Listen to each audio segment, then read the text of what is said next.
Hi everyone, welcome back to Chapter 10 on two-way ANOVAs. Just a quick recap. Last time we were introduced very briefly to factorial ANOVAs. And of course, a factorial ANOVA just means that you have more than one factor. So we can call it multi-factor ANOVA or factorial ANOVA, same thing.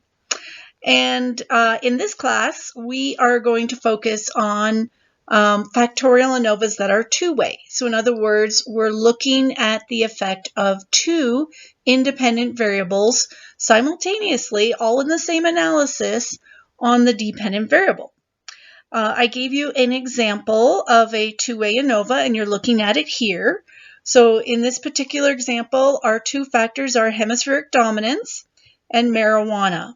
We have two levels of hemispheric dominance, left and right, and we have three levels of marijuana, no joints, one joint, two joints, and we are looking at the dependent variable creativity. I pointed out that this is the typical way of representing a two-way ANOVA.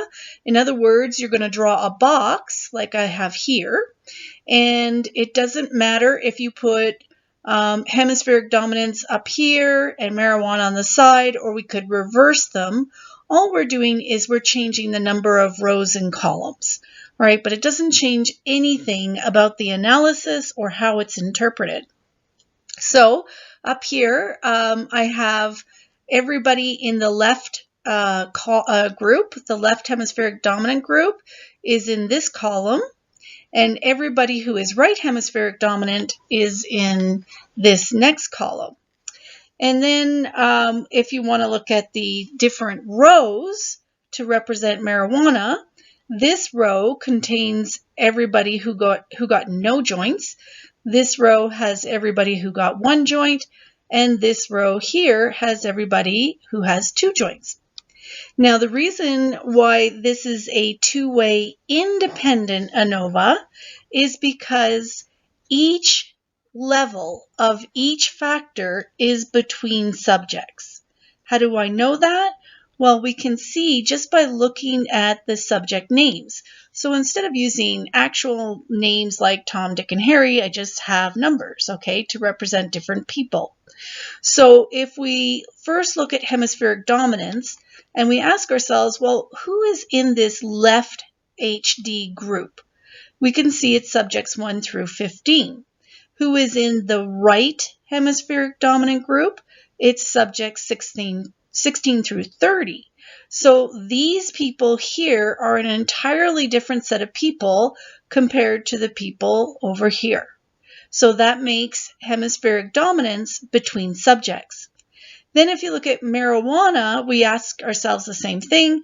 If we look across this row and ask ourselves who got no marijuana, it's subjects 1 through 5, 16 through 20. Now remember that, because now we're going to ask ourselves who got one joint, who is in this group, and it's subjects 6 through 10 and 21 through 25. So the people who are in the one joint group are different from the people in the group that got nothing. Similarly, if you look at who got two joints, well, the lucky people are subjects 11 through 15, 26 through 30. These people here in this group are, again, an entirely different set of people than the people who were assigned to the one joint group or the none joint group. Then we looked at marginal means and cell means. Marginal means, remember the mnemonic, if you think of this as your page, so this box is your page, any mean out here would be in the margins. So these are marginal means. And I'm going to go into more specifics, like a visual, to show you how they're calculated. But if marijuana has three levels, then you're going to have three marginal means. You're going to have a mean for everybody in the none group, and that's over here. You're going to have a mean creativity score, right, because that's what our DV is. So a mean creativity score for the one joint group, and that's over here. And then a marginal mean for the two joint groups, and that's over here. So here we have 3 marginal means. But hemispheric dominance only has 2 levels, so we will have 2 marginal means. We're going to calculate the mean for everybody in the left group and get their marginal mean, okay, mean creativity. And then we're going to look at the mean for everybody in the right group, and that will be the marginal mean for right. And of course, it's the creativity score. Then we talked about cell means. And because we have 6 cells, we're going to have 6 cell means, and they just represent the mean for a treatment combination. So this would be the mean for left and none. This one is left and 1, left and 2. This one over here would be right and 2, right and 1, right and none. And then finally, we talked about the difference between main effects and interaction effects. We only talk about main effects if we have a factorial ANOVA.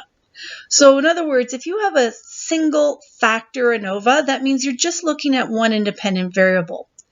And in that situation, you really wouldn't talk about a main effect of your independent variable, and that's because there is only one effect. If you have one independent variable, you have one effect to look at. But with a two-way ANOVA, you actually have 3 effects to look at, because you can look at the main effect of hemispheric dominance, the main effect of marijuana, and then their combined effect, the interaction between the two. So the main effect of hemispheric dominance would be asking, does hemispheric dominance alone have any effect on creativity? So you ignore marijuana completely, you are just focused on hemispheric dominance, and you are comparing left to right to see if there's any difference between them. If you're looking at the main effect of marijuana, it means now you're asking, does marijuana alone have any effect on creativity? And so to answer that question, now you're going to ignore hemispheric dominance. It's as if it doesn't exist. You are going to look at these 3 marginal means, none, 1, and 2 joints, to see if they are different. Okay?